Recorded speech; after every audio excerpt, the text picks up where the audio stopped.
Now, where I went to turn was in a private property. Are you allowed to drive into private properties? You know what that means. Someone could shoot you, man. Joseph, in my shock, when I got the first corner, I did it. When I got to the second one, as a truck driver, I should not have believed him. Yeah. So there are small cars parked on my right side, and there's a river on my left with no barrier. I remember having a very, very serious experience on a hill called Coca-Cola Hill. Okay, Coca-Cola Hill. Yeah, coming from Kelowna, it is sunny. Yeah. And then going up on Coca-Cola Hill, I get into a very serious storm. Yeah. Too much snow, very windy, zero visibility. I'm saying zero visibility. Yeah. You can only see your windshield. You can only see your hood. That's Yeah. it. Yeah, like the truck I'm driving right now, I'm close to 3.7 million kilometers. What? 3.7 million kilometers? Yes. That's like you've gone around the earth like I don't know how many times.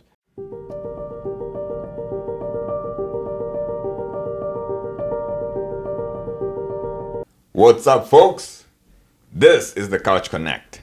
My name is Joab, and today I'm hanging out with Joseph. Joseph is a trucker, a long-distance trucker. Drives the longest trucks ever. What's up, Joseph? I'm good, man. You drive the biggest rigs. Do they call them rigs? Yeah, big rig. The Big rig. The big rig. Single pup, double pup. There are quite a number of many types of trailers. Okay. We have dry vans, we have a tandem, we have a trio, we have, there are so many. You're going to tell me about all those today, Joseph. The guy who was training me when I was going to BC, he told me, Joseph, I want you to listen to me very well. Going through the mountains of Alberta and BC, Yeah. it has two ways of doing it. Yeah. I'm quoting him. He said, you either do it the right way or the wrong way. The right way, you're coming back home alive. The wrong way, you're coming home in a body bag. Yeah. Well, you came back alive, so clearly you did it the right way. I did it the right way. What is the scariest thing that has ever happened to you in trucking? Or the scariest thing you've experienced while trucking?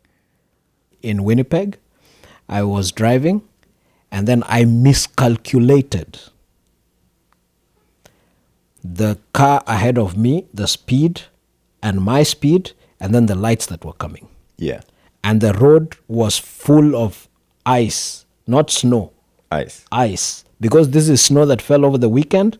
Now on a Sunday evening, it's frozen. It's frozen. When I get there, I'm braking, the truck is not stopping.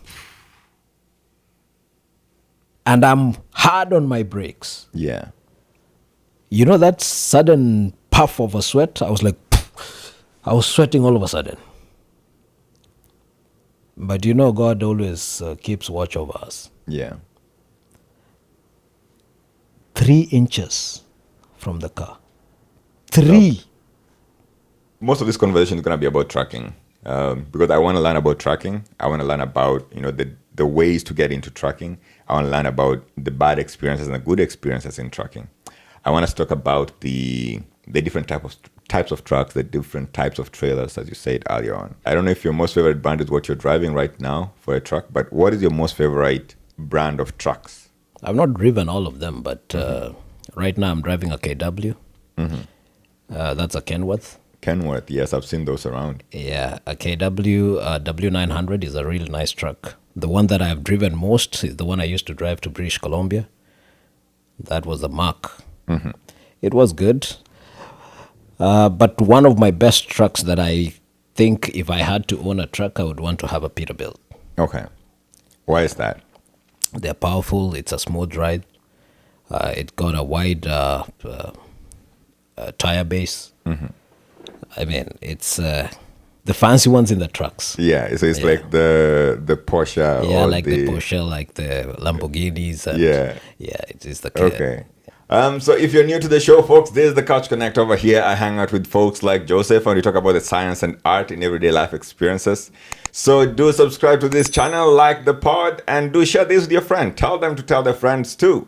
This Black History Month, so we're recording this on the 1st on the second day of February of 2025. When you get inside of these trucks, will most of them have the same sort of features and amenities in the cabins, especially?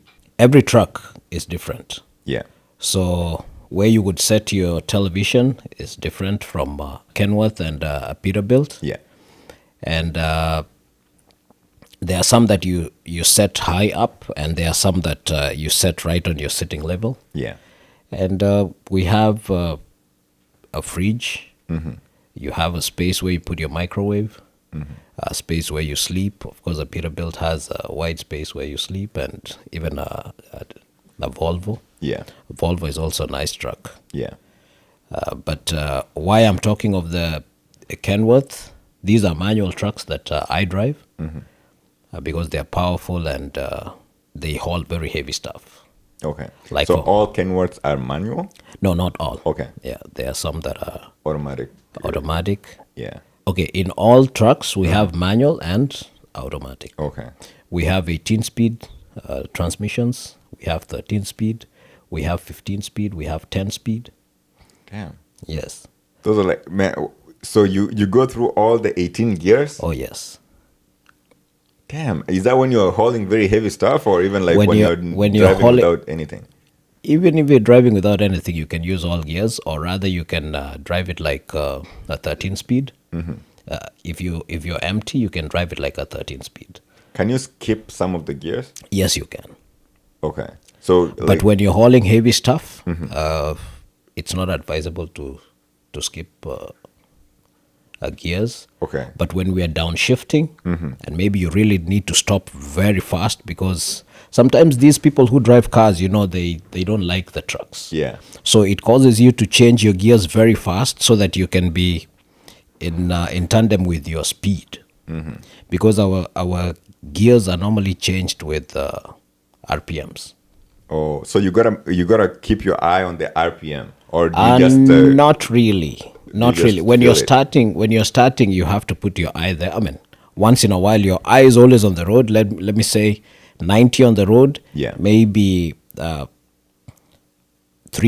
on your side mirrors. But side mirror is also very important. But you need to understand like where you are and what car is next, on your right, on your left, in front. Yeah. You don't care the back. There's something you just said right now, and maybe we're gonna segue back into this conversation. But let's talk about the small cars and drivers who are sometimes careless sometimes. How is that experience like for you, or has been like sometimes when you're driving in Toronto, you will see a sign saying trucks need space. Yeah. That is no joke. Trucks need space, and this space, it's because our speed. I mean, our stopping distance is not the same as a small car. Yeah.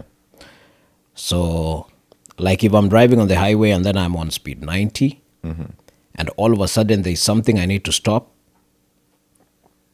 and there's a car ahead of me, I have to do emergency brakes.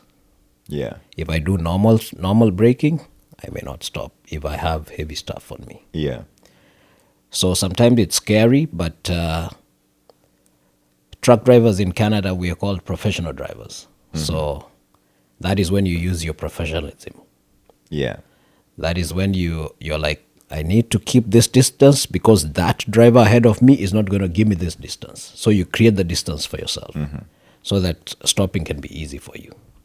So if you see that the drivers are, let's say someone is passing you and immediately comes and gets in front of you, maybe, and that distance is very short, you'd slow down naturally so that you create a gap. Yes, you create a gap. And as you're creating a gap, more other little cars are cutting in. They're cutting in. They keep cutting in. So it slows you down. Sometimes, I remember when I started this, I used to keep a very wide distance. Yeah. And it will take me, let me say, like from Hamilton all the way to Oshawa. That is cutting across the GTA. Yeah. It will take me like close to 3 hours. Yeah. And that's what normally that's like an hour 50, maybe an hour 30 minutes. An hour 30 minutes. Yeah. So it will take you twice. It will take twice the time because of the way people drive when they see a truck. And that's when there's no traffic. That is when there is slow moving traffic. Okay. If there is traffic, it will take you even longer. If it's snowing, it will take you even longer. Damn. But now, there comes experience.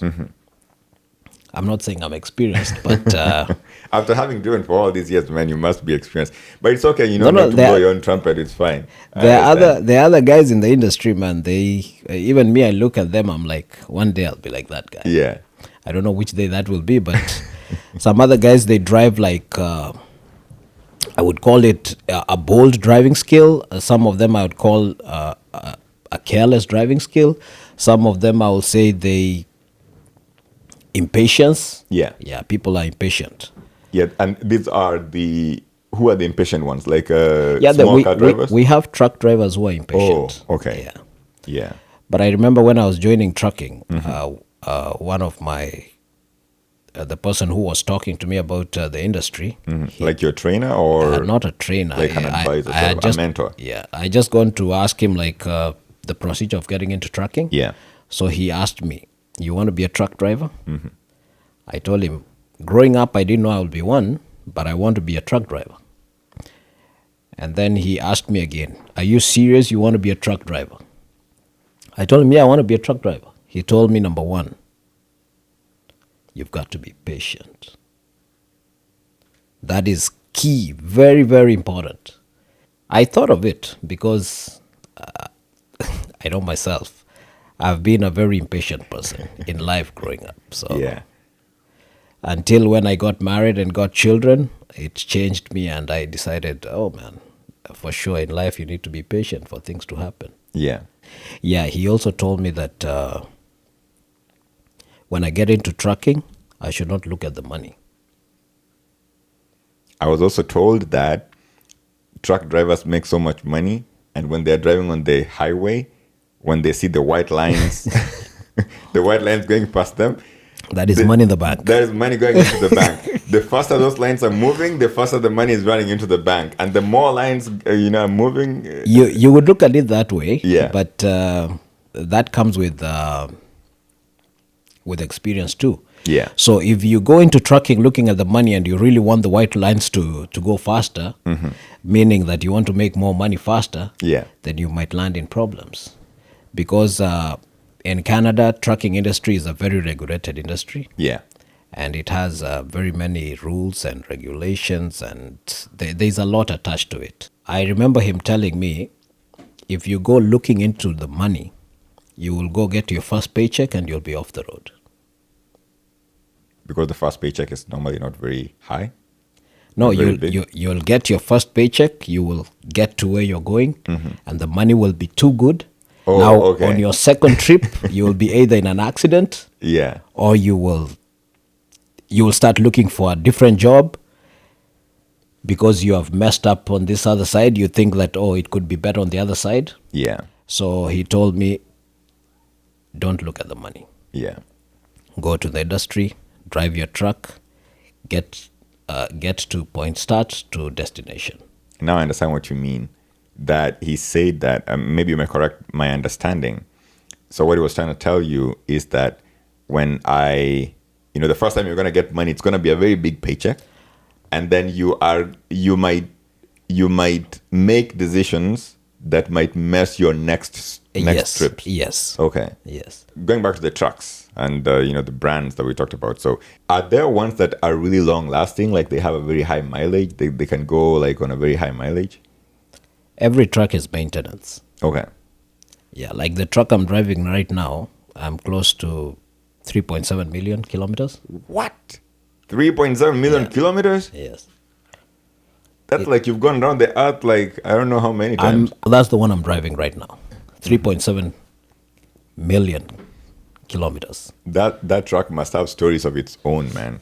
Like I should probably get that truck to sit on the Couch Connect sometime. And so meaning that these trucks can go for very long distances, right? Like without being they're built to work. Okay. So the owner of the truck, or rather, if you love your trucks, the way it gives you service, you maintain it. Give it the best oil, give it lubrication. I mean, it's just looking at the truck. If anything is bad, just change it. Then a truck will be on the road for as long as it can be. Okay. Yeah. Does it matter the number of the wheels that are on the cabin of the truck? Yeah, we have trucks that have 14. Okay. The cabin has 14. Oh, These are and very powerful trucks. It has like 3 sets of double tires back there. okay. Yeah. And so do those like They're haul called the very drive heavy? tires. We call them drive tires. What are drive tires? Drive tires are the ones that are pushing the truck. Oh, Yeah. okay. So the front ones are called what? Those are steering tires. Okay, so steering tires. So a set of steering tires, and then And then a set of 3 sets of drive tires, or Yeah. maybe 2 sets of drive tires. Are there any ones that have like only one set of drive tires? oh yes, And those are for Yeah. hauling like light stuff? yeah, light stuff, like even the shunt trucks. Oh, okay. Yeah. What are shunt trucks? A shunt truck is a mini truck that would take containers from one point to the other. I've driven a shunt truck myself. Oh, okay. I worked for a company that I did a shunt truck that was a year and a half. Yeah. It was nice, it was fun, but 90% of my thing was backing up. 90% of your job was backing up. Backing up. Yeah. Backing up, yeah. Yeah. So you hook a trailer, drive it to another spot, Yeah, and then take back it. up into the. I used to work in a company called Simco Part Services, and Yeah. we used to supply parts for Honda. Yeah. Honda is a company that is in one of the cities in the GTA. Yeah. And in a day, I would haul like 70 to 80 trailers in an 8-hour shift. Those are many. Yeah, I worked. I mean, I didn't know. So when I went there, hardworking man, you've got a job. Yeah. You're there now, you're doing your thing, you're really fast and, Yeah. backing up and stuff. So when these guys realized, oh, this guy can do it, they took me to the busiest spot. Yeah. That was plant number 2. And this place was, because we would haul things that are going straight to the line. Straight to the line meaning this is the production line of the cars. It's a belt. It's a belt that is running from one point of the building to the other. So it goes round and round in there, Yeah. when it gets to, let's say, point A, they fix something. Point B, they fix something. As the belt is going, by the time it gets to the end, that is, let's say, point Z, Yeah. the car is complete. So you were the one who was shunting. I'm parts. shunting parts that are coming, going to different doors that are feeding the line. Okay. So maybe you're hauling doors to one Yes. one Yes. part, and then maybe air conditioning units to another part. Yeah, tires to Tires to another another part, part. like that. Damn. Yeah. And so normally, how many trailers would, or how many containers would your colleagues haul? That busy spot. Not we- the busy spot necessarily, but you say that when you came in, they realized that you're very hardworking, and they decided to give you a lot of No, work. there are guys who would do that. Okay. But now, because once you've been there for a while, you know that you're on point. So they would slow down. They will do like 50 or 55 or 58. Because these are things that are, these are trailers that are sent on the screen. Yeah. Inside the shunt truck, we have a small screen. So you pick up one trailer, Yeah. it tells you the location where it is. You rush there, Yeah. look for the number, hook it up, bring it to door number maybe 278, Yeah. drop it there, pick up a trailer. When you drop it there again, you're picking up one from there. You Yeah. pick up maybe not from the same door 278, you pick maybe from 271. Yeah. You take it to the yard. Again, once you drop it there, you say complete. Just like that. You keep Yeah. going and going and going. In an 8-hour shift, when you're leaving there, you're like, damn.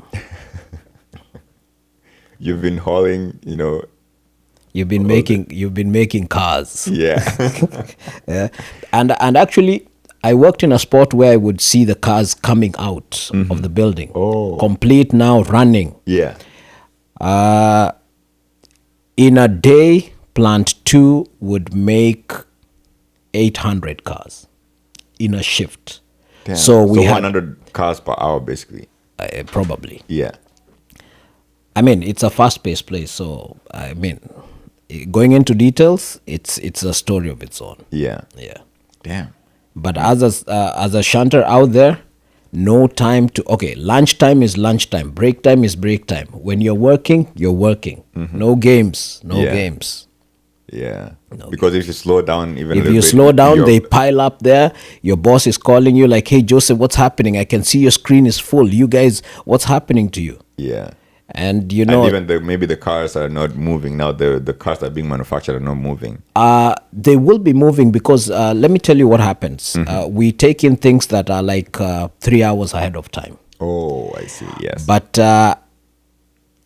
because you know these things are bulky, so they don't have storage in there. We bring them, they just offload them from the trailer. Once they get there, in the next 30 minutes or 45 minutes, whatever you brought there will start getting used. Yeah. But I remember the thing that we used to take to the line straight were the seats. Yeah. The seats that go in Because the they car. don't have space for those. Yeah, I think they're seats bulky, would immediately, you would hook the trailer because it was electrical offloading. Yeah. So we had a system that we would go hook the trailer. It's a special trailer. Like when I was being trained on that very trailer, I was told, be very careful. This trailer is worth $500,000. Yeah. So the system that has been set inside this trailer, you need to be very careful. Joseph, Yeah. we know you know how to back up, but Joab, we are talking of inches. When you're backing up to the door, you need to be an inch away from the right or maybe an inch away from the left. If you're off like 1.5 inch, that machine will not offload. And Yeah. what does that mean? It's slowing down the line. Yeah. So you have to pull forward, back up again, line up everything. At this time, you're panicking. These guys are rushing there. They're looking at you. They are literally looking at you, backing in. They are waiting to see how you're hooking up, and then they rush in and take out the seats. They don't rush in. It's Or like the I told you, computer- it's computerized. Yeah. So once you hook, the machine will start running. Once it's running, it picks the seats. There's a belt inside the trailer. Okay. So it's pulling out one seat. This seat will go up on the line straight. You will see it going straight to the belt into a car. Into a car. Damn. So if you, as a shunter, when you're quick, you come to the point, and then the first time you hook it properly, you could walk in there and see, watch. yes, what they're and doing. see how it's Yeah. happening.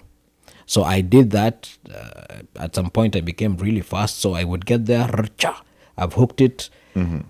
I walk in there, and then I'm standing and looking at when it's $500,000 going into the cars. that $500,000 is the trailer now. The system that has been set in that Oh, trailer. Yeah, okay, I see what you yeah, mean. that's why Yeah. they say this trailer, take care of it. Don't because it's a very expensive system that has been set in it. Yeah. So you sit there and start watching the truck. Yeah, I see how the seats are leaving the trailer, Yeah. going into the line, and then when they're almost done, I would, because I have to leave there. Another guy is bringing in a trailer. Yeah. So it was a busy spot. Yeah. Yeah, but I loved it. It gave me some training and Experience. Experience. Backing up experience. backing up. I couldn't say I'm really good, but I'm good in backing up. Yeah. I'm Yeah. good Now in you can back up with your eyes closed. And let's say so. Let's say so. Can you call it what you call it? One time, one touch, or when you back up only once and you don't have to keep pulling forward and backward. What do you call that? One pull. One pull. Yeah. I think I'm one of those guys. I think I'll do like 100 pulls and the truck will still be off. That's okay. That's okay. I started with 100 pulls myself. Yeah, and this is one of the reasons why I like, if I was to haul let's say a boat to a lake or something, I would be ashamed of backing up the boat into the lake, because I see all these kids showing up, pulling their boats, and they back up only once into the boat, into the lake, and they do it very seamlessly and very comfortably. Yeah, it comes with a few tries here and there. Yeah. So I believe if you did it like 4 or 5 times, the 6th time you'll be okay. But let me come back to the backing thing. When we go for training, when you're doing your truck training, like getting your AZ license, Yeah. backing up is a big thing. When you're doing your test, they give you 3 chances of backing up. 3 chances of pulling as you're backing up. The 4th time you pull forward, you're losing points. So if these points accumulate, like you do like 6 pulls, and then maybe you have more than 34 points, you've automatically Been disqualified. been disqualified. And this guy will not tell you. He will just let you do it until the time you get it. But if he sees you're going too much, then he'll tell you, all right, now we're moving to the next thing. Then when you're told that and you've not backed up, you automatically know that, oh, this one I've been disqualified. I didn't make it. So if you can tell, you can kind of tell that so what's going you on. need to know that if you're doing, okay, looking at it when you train properly, 3 or 4 pulls is good enough for you to back into a spot.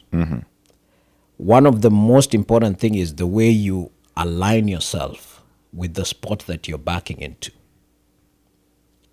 If you don't align yourself properly, it would be tough. When you go out in the industry, different places have got different experiences. And Yeah. this is one thing I like. I like new experiences. One time I go to Vancouver, and then I meet a Chinese guy. Yeah. This guy speaks to me, and I didn't really understand what he's saying. Then he called his friend, and then this guy tells me, this place is okay. Trucks always go around here. As a truck driver, I should not have believed him. Yeah. So what was this here that was going on? I was backing into a spot, and there was a truck that was next that was not packed properly, a trailer that was not backed in properly. Yeah. So it ate some of my side. Yeah. So from the angle that I had aligned myself, I wouldn't back up nicely. So Yeah. this guy, now I wanted to make a loop and then come from the other side. Oh, I see what you So mean. Yeah. trying to make a loop, I didn't get out to go and see. You should have walked out of the car. Get out of the truck, Yeah. go and see for myself, because I can determine this is good enough for me to Yeah. to maneuver. So when I went there, I drove there. This guy, you took the truck and started driving. I started driving with. I just trucks go all the time. They go around. I Yeah. believed him. Joseph, in my shock, when I got the first corner, I did it. When I got to the second one, not even a bus can turn. So look at me driving a 53 trailer plus my cabin. cabin. Yeah. We're looking at 75 feet. Yeah. When I got there, I was like, holy Christ. And then, I was fairly new. Yeah. I had to back up blind spot with no spotter. A spotter is somebody showing you from the back, oh, go to Turn your this right, way. turn this way, go to the left. I had no spotter. A tight spot. There are offices there. So there are small cars parked on my right side, and there's a river on my left. There's a river on my left with no barrier. So I'm backing up to my right. That is, we are driving left hands. Yeah. So I'm I'm supposed to go to my right side. So that is blind spot. Now I cannot see on the side mirror. I would move 1 foot, stand up, go to the window, peep. Oh, that's clear. Then I'm 1 foot again. Then when I come out to go to my left to see, I'm almost close to the other building. It became really tight. I was stressed. I was in that spot for 45 minutes trying to back out. Well, whereby if you had a car, you'd probably be out in 10 seconds. Yeah, and if I had a spotter, Yeah. it would be easier for me. I would... it would be easy because I would see the guy here. He'll tell me, okay, keep coming, and then, But all said and done, I finally did it. Yeah. But I got a call from the office because these guys, they were waiting for the load. More stress. Yeah. I got a call from the office. They could see the truck in the location, but the customer is calling the office, the dispatch, like, this guy is not here yet. And then they call me, Joseph, where are you? I'm like, I'm at destination. What are you doing? These guys are calling us. They've not received their load. And then I told them, yeah, I am backing up. I'm just let me pay attention here. I'll call you back. In a few minutes, I will call you back. 45 minutes later. 45 minutes later, Joseph is still struggling. It was Moral of the story, never believe somebody. Never believe somebody if you're a truck driver that point trucks go through it. Yeah. No. Go look. Yeah. Since that time, I just don't believe, unless it's another trucker that I know. He tells me, oh, we do it there. One time I missed an exit. It's in BC. Yeah. I missed an exit. The road that I took is a highway 1. I would still make it to Vancouver, but it's a meandering road. Yeah. It's a valley road. It has so many, because it's the bed of the mountains. So there are too many corners. You have to drive slow because the weather is not good. And I'm chasing time. Yeah. Not really chasing time, but we are somehow regulated. We have a driving time. Like in Canada, you can only drive for 13 hours in a day.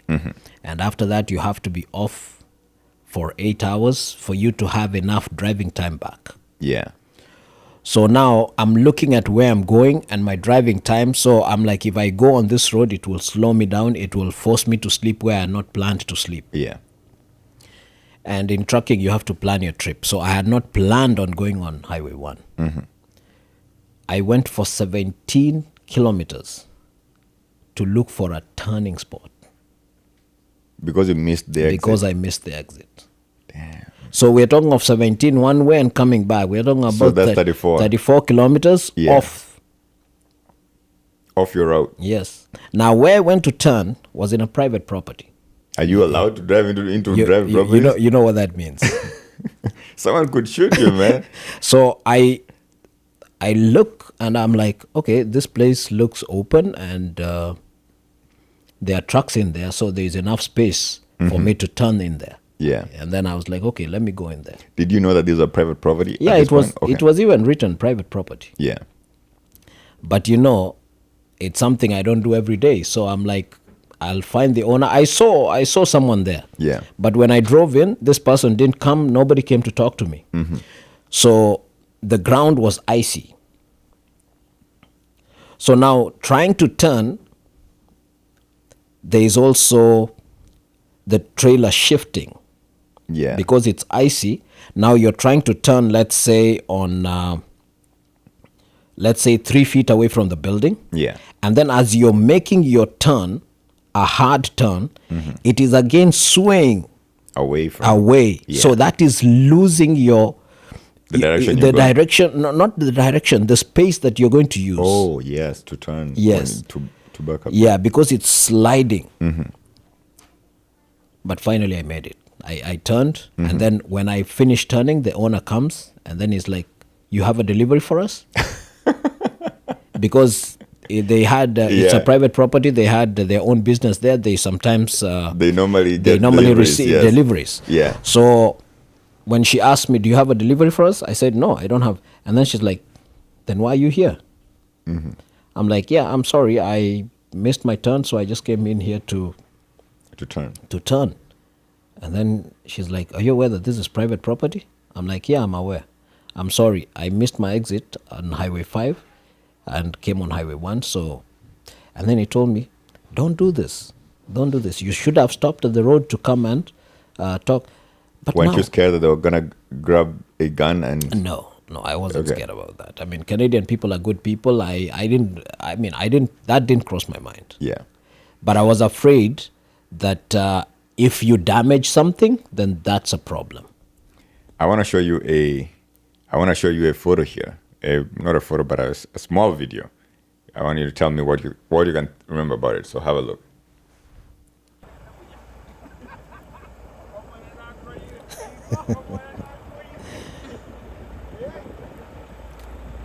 I remember I used to work... We're going to come to the questions. Just have a look.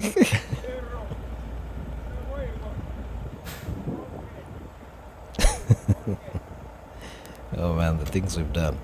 Yeah. All right.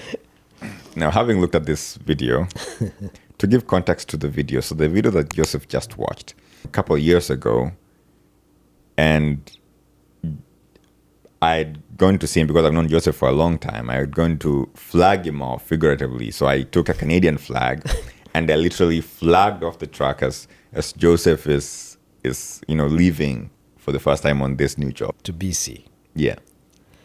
So if you can go back to the day of this video. Yes. What is going on in your mind in that moment that you're walking into the truck? That was my first day starting with that company. Okay. And I remember I was excited. At the same time, I was feeling nervous because I'm driving across Canada. My fear was it was during winter. Yeah. And you remember we had driven on this road, Highway 17, Trans-Canada. We had driven there for some time. And this was in a small car. When the weather is bad, you pull aside and, you go and park and ease up. But now you have a truck loaded. You need to be in BC. I had a couple of drops. We call LTL. LTL is like you have multiple drops along the way. So I had a drop in Medicine Hat. That's in Alberta. And you're leaving from? I'm leaving from Ontario. Okay. Where in Ontario was this? Barrie. Okay. Barrie. And you remember, it's a small town next to Barrie called Ethiopia. Oh, okay. I didn't know the name. I just thought that we were generally in Barrie. Ethiopia, you say? Ethiopia. Ethiopia, okay. Yeah. So that is where the yard was. So that is where I was leaving from. Where we were there, that place was called Ethiopia. Okay. So I drive off that place, get into Barrie, the bigger city, catch the highway 400, go up north, Sudbury, and Highway 17, all the way to Sault Ste. Marie. And now I had taken notes, places where I'm going to gas up, because I'm given a card, BVD card, where I'm supposed to take diesel. So I look up the BVD stations along my route. Yeah. So I'm like, from here I get to Sault Ste. Marie, I get my diesel here, then I maybe sleep there. I slept in Dryden. Yeah. And then I slept in Winnipeg. And then I slept in, I think, Saskatchewan, the province. Yeah. Some city. In a small town. Yeah. And then from there I had my drop. In Medicine Hat. Yeah, my third day. Yeah. I did my... So it took you 3 days from Toronto, from Utopia to... To BC, it took me 4 days. To Medicine Hat is 3 days. Yeah, 3 days. And then from Medicine Hat... From Medicine Hat, I went, I dieseled up. And then I drove all the way to Calgary. I had my break there. Then from Calgary, the weather was bad. Okay. Now, I remember the first time it took me 5 days. The weather was bad. I drove going down to Golden. And then I find truckers telling me, it's bad. It's impossible. Yeah, it's impossible. If you want to try, there are some who will tell you, some who will not tell you. Yeah. So I get to Medicine Hat, I stop, I go get a coffee, and then coming back to the truck, one guy is like, "Where are you going?" I'm like, "I'm going to Vancouver." Yeah. And then he's like, "Yeah, the road down here is not good." I remember having a very, very serious experience on a hill called Coca-Cola Hill. Okay, Coca-Cola Hill. Yeah, coming from Kelowna, it is sunny. Yeah. Going up the hill, you're driving up the hill like 50 or 70 kilometers up the hill. All of a sudden, I have a snowstorm.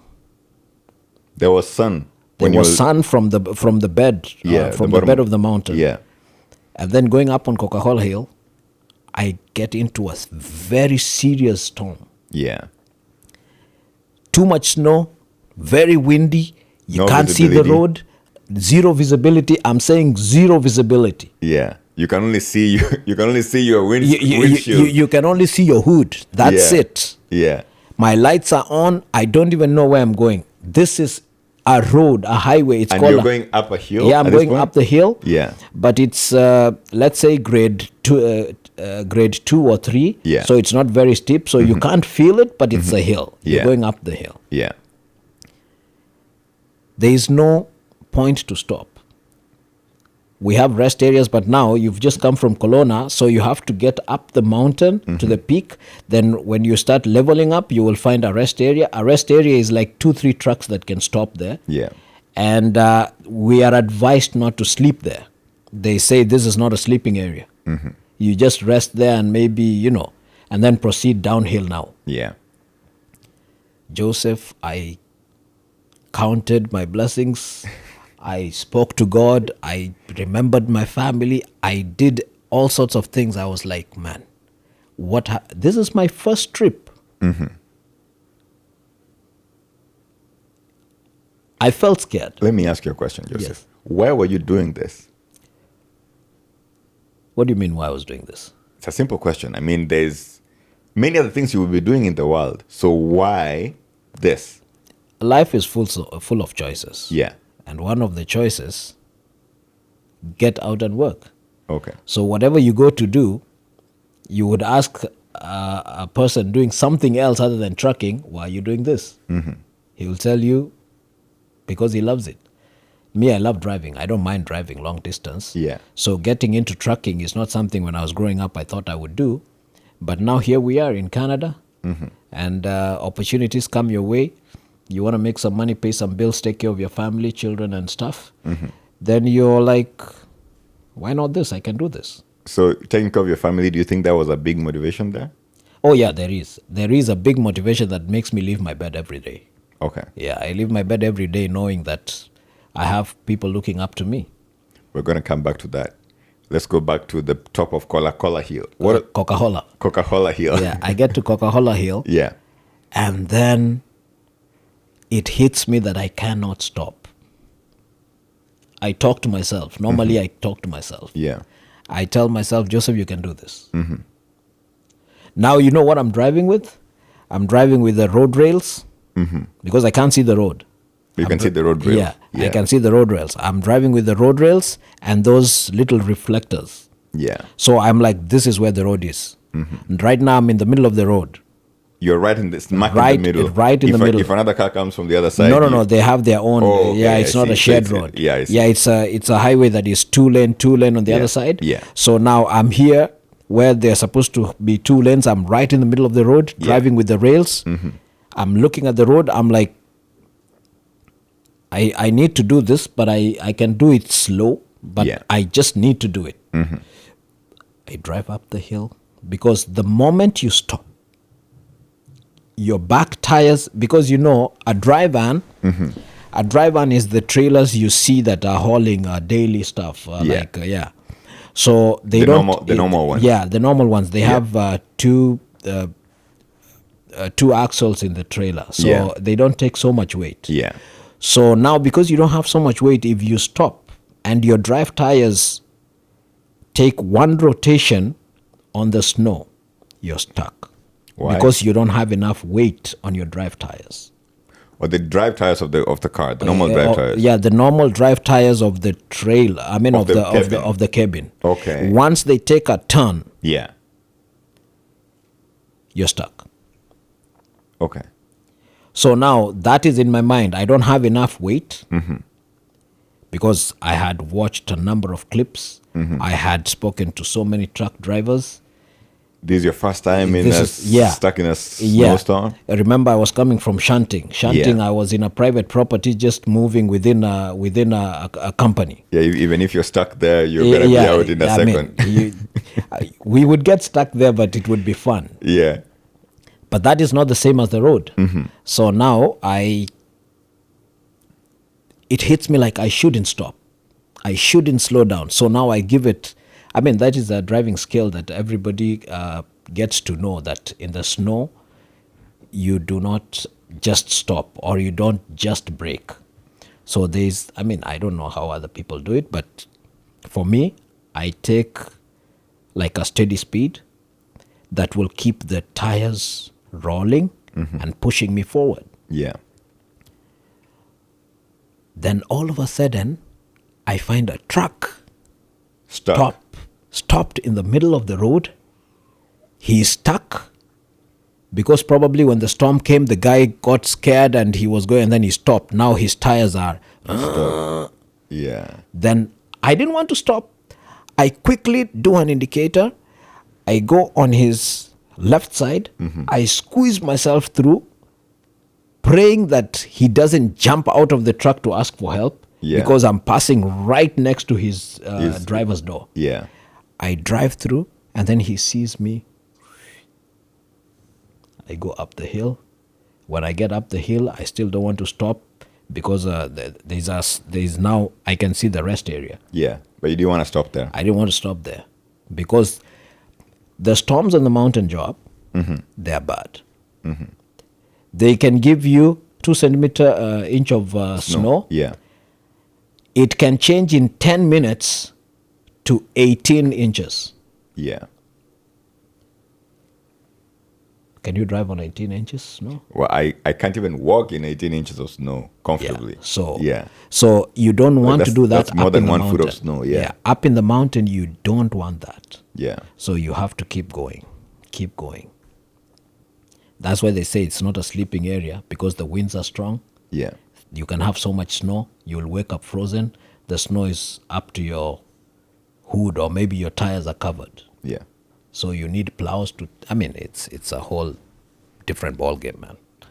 Damn. Yeah. One other thing that I had a big challenge with is chaining up.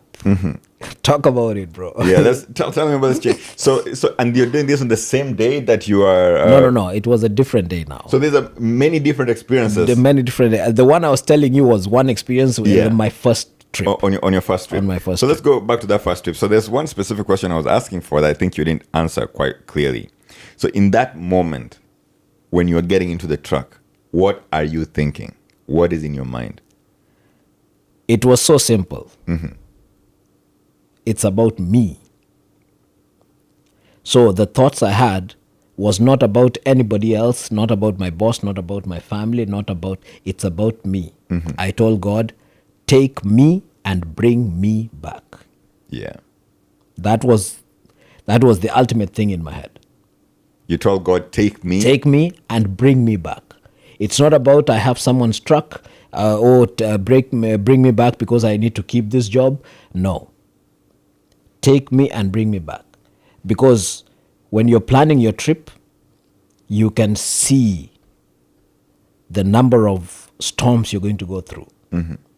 Remember, you're going north and side of Canada. Yeah. And then you will hit running across Trans-Canada, which is not really going to the west. It's going like to the northwest. Yeah. And this was like smack in the middle of January. Yeah, middle of January, storm time. But because a man needs to do what he needs to do, hit the road running. Yeah, man. Yeah. Let's talk about training. We're going to come back to the chaining of the trucks, but let's talk about training. So when you are trained, are you trained for all these eventualities? Do you feel like the training that you get is enough to take care of you in all these eventualities that you will meet during your time? No. In trucking? No. When you're training on how to be safe on the road. Yeah. Not how to drive a truck. Okay. You already know how to drive, because once, like in Canada, they have a G1, G2, a G, and then, so these are different levels. Yeah, different levels of driving licenses. So when you have first of all, so before you go into truck driving, you must be a driver. You must be a driver. So you can't go and start training on a trailer, No. a trucker trailer. No, not in Canada. Okay. No, even not in the US. No. So first of all, get your proper training, drive around, and do you need to have driven for a certain number of years? Yes, or? you need to have your G for at least a year or two. Okay. I'm not very clear. I said a year or two because I'm not very sure if it's a year or 2 years. Yeah. It's somewhere in between there. That is when you qualify to go and get your, you start training on your AZ. Before you do your AZ, you have to do the Z. Z is the air brakes part. So what is air brakes? Air brakes, that is the braking system of the trucks. They use air brake system. The ones that I hear hissing. Psst. Yeah, yes. Okay. You need to train. It's a system that you need to understand how it operates. Yeah. If you don't know how it operates, you may not know how to stop. Okay. So don't I just hit on the brakes and it stops? I mean, You can hit on the brake and it stops, but if your air is low, you won't stop. Oh, so what do you do then? If your air is low, it will automatically apply the brakes, and your brake will stop all of a sudden. So it will automatically like Yeah, apply it's emergency brakes. like I told you, it's a system Yeah. that you just need to understand. Yeah. All the way from your foot to the application of the tires. Okay. Yeah. So once you understand this system, then it's not a hard system. It's an Okay. easy one, but you need to understand it. So you get a Z license that way. Yeah, a Z is the endorsement of the air brake system. Okay. Once you get that endorsement, that is when you go for the A license, which is the truck now, the big rig license. Yeah. So so you can have your G license and get a Z license on top of the G license. Or it's not a license, it's an endorsement. So you get It's a an endorsement. Z endorsement on Yes. top of the G license. Yes, you can have a GZ. Okay, so what can you do with that? Can you work as a There are smaller trucks that use air brake system. Oh, so Yeah. so in order for you to drive those smaller trucks, you need a Z license. Yes. Okay, I see. So you have GZ. So you can drive. They are smaller trucks, like 5-ton. Yeah. There are 5-ton trucks that use air brake system. Yeah. And then so after that you graduated to a To now, a now, A. now then you do the A. The A. So the A is what you train for, The train for, essentially. yes. Okay. So now you were telling me that what they teach you here is how to be safe. How to be safe on the road. They don't teach you how to drive on the snow. Okay. They teach you how to maneuver with a big truck. Yeah. Like you have a 53-foot trailer plus the cabin. So you're looking at 75 or so. There are some trucks that have a wider wheelbase. They go up to 85, 83 feet long. That is the hood. I mean, all the way from the hood to the end, of, the trailer. Yeah. It's a huge thing. It's a huge, you know them. It's a huge thing, yeah. Okay. So they train you on how to maneuver that big thing on the road. That is all they train you. They don't train you. How long does this training take? According to the government, they want you to train for 103 hours, Okay. which can be broken down, and then you can do it minimum 2 months or 3 months. Okay. Yeah. So and so you do this in a driving school. Yes, it's in a So driving you can't just I can't just show up to Joseph, when he's No. driving and he No. gives me 103 hours of training on his truck. No. Oh. It is a driving school because there are a number of things. They have to see that you understand a few things here and there. So the school trains you on this. Yeah. There is some theory, and then before you go for the practicals, like, Yeah. there is hooking and unhooking the trailer. There is the braking system. There is the inspection part, because inspection is very important. If you don't do inspection, you're the one who is stuck somewhere. And if your truck is faulty, you're killing people on the road, or even yourself, you're losing your life. Yeah, so they train you on how to do the inspection. They train you on how to make sure your truck has the proper levels of the air, the Yeah. braking system. They teach you the PSI. There are many things you need to understand here. Yeah. Yeah, they're not very hard. You pay attention, you get them. Yeah. And so you see the brakes that we talked about. Are there many other types of brakes? We have the hydraulic and the air brakes. Okay. Yeah. So that's it. Like Yeah, there's not many others. Okay, I see. Those are the ones that I know of, because I the see. ones that we use in our daily small cars, Yeah. that is the hydraulic system. Yeah. Yeah. Okay. And so what about the cabin? So earlier on, are there different types of cabins, or there's only like the normal cabin where you have like the driving, I don't know if they call them driving unit, and the sleeping unit, I don't know what you call them. Yeah, the whole thing is called a sleeper truck. Okay. A sleeper truck, you have the cabin where you sleep. It's attached to the drive cabin, and of course the hood. Yeah. So Is this something that you'll be trained on? You'll be told, you'll be walked around. So first day of school, hey, you showed up in school. So this is the cabin. The cabin has a hood. It has the sleeping. Is that something that you're normally taught, or? yes. Okay. Yes, you have to go through that. Yeah. Because you need to understand what you're driving. So when you're doing inspection, we will talk.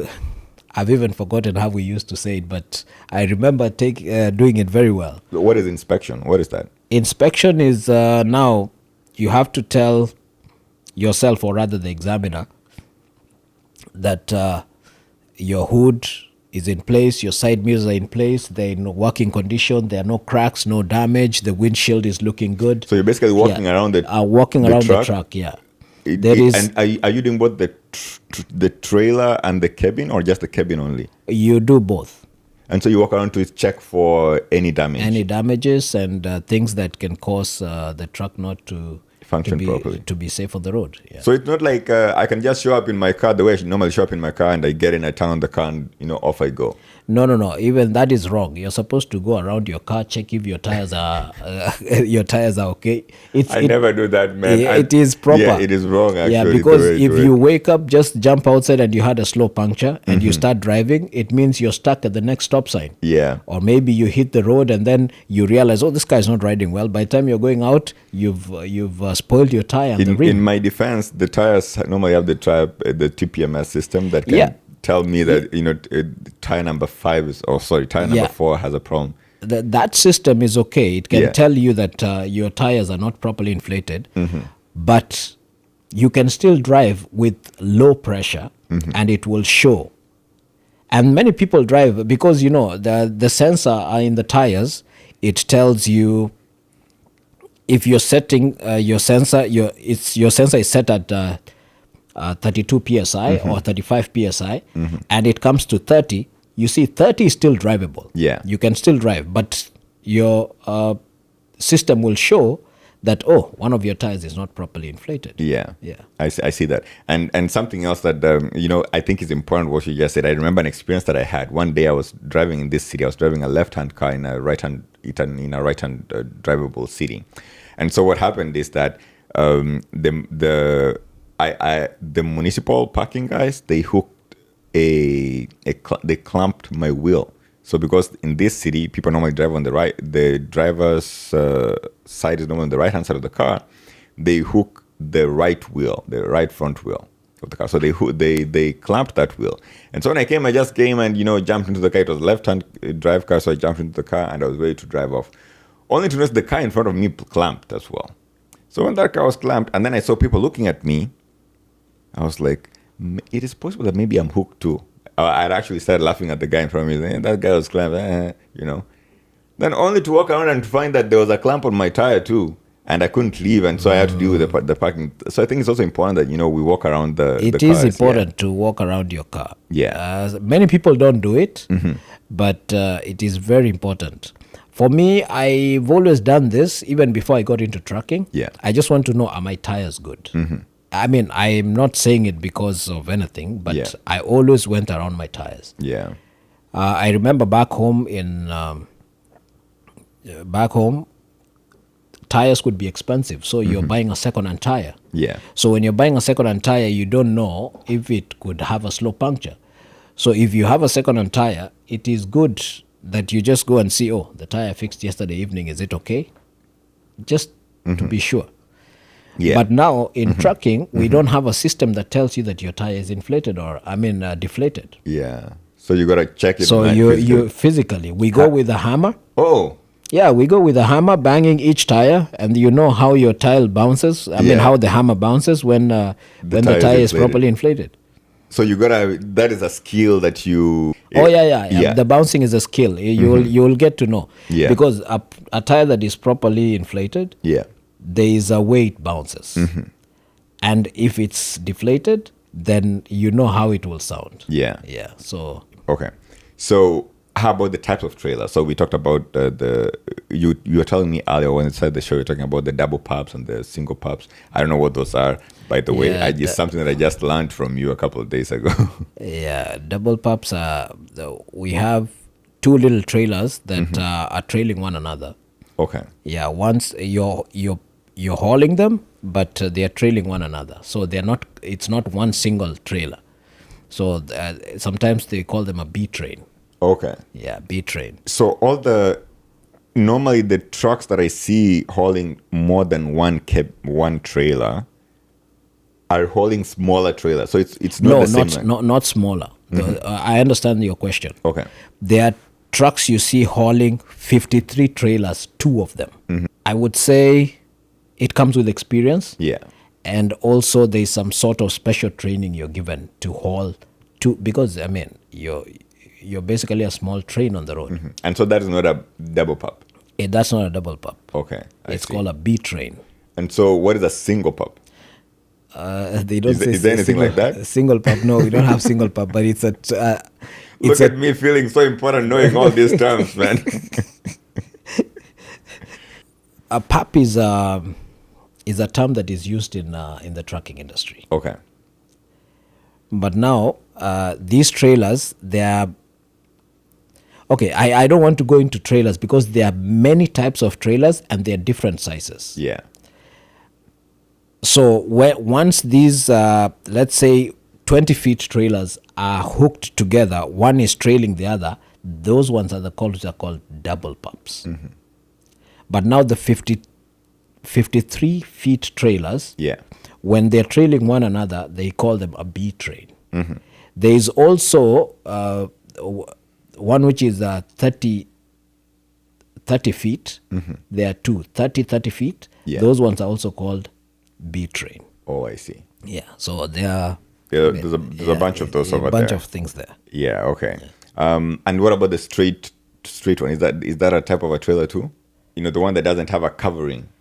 I don't know what you call that. Oh, the one that doesn't have a covering, a flatbed? Yeah, the flatbed. Yeah. Yeah. So that's also another type. Yeah, it's I a type guess. of flatbed Okay. trailer. Okay. Yeah. So there's a bunch. And do you need training for each of these when you're working with them, or Yes, you do. Like a flatbed, you need. I'm doing a flatbed. okay? It's a little bit more of it's a little bit more of a job on it. It's not like the dry van. The dry van is like the box trailer. You just they put stuff in and you lock the doors, put the seal, and off you go. Yeah. But the flatbed, it is the driver who is responsible. I repeat, the driver, you are responsible to secure your load. Okay. Securing the load is tying it down. Yeah. And so you got to tie it with chains and ropes. Chains and straps. Yeah. Yeah. And if anything happens, then you are solely responsible. You're solely responsible. So you got to inspect the truck. You got to make sure that your load is properly secured. Properly secured. You got to make sure that the truck has the proper tires and all that kind of stuff. You got to fuel the truck, and you got to drive it too. Yeah. Damn, that's a lot of work. And you go alone. You do these things by yourself. You don't have like an assistant or anything like that? You do it by yourself. Okay. But there are guys who go. They go two guys. They call them team drivers. Yeah. Team drivers. They go like, let's say, they're driving from here to Vancouver and back. The truck doesn't stop. It's always on the move. It's always on the move. It only stops when they're putting diesel. That's it. Now, who is responsible in this case then to make sure that to do the inspection, and who is responsible? Like I told you, we have a system in Canada. It's called an e-log system. Yeah. The e-log system, it has your name, the truck you're driving, the time you started driving the truck, the time you did your inspection. Yeah. Yeah. So when it is my time to drive, like Joseph, I'm the one to go, Do the inspection. log in on that system, put in my name and my password. It will open my system, and then I say, now I'm going to do pre-trip inspection. Once it records the time I'm doing the pre-trip inspection, it's recommended between 15 to 30 minutes.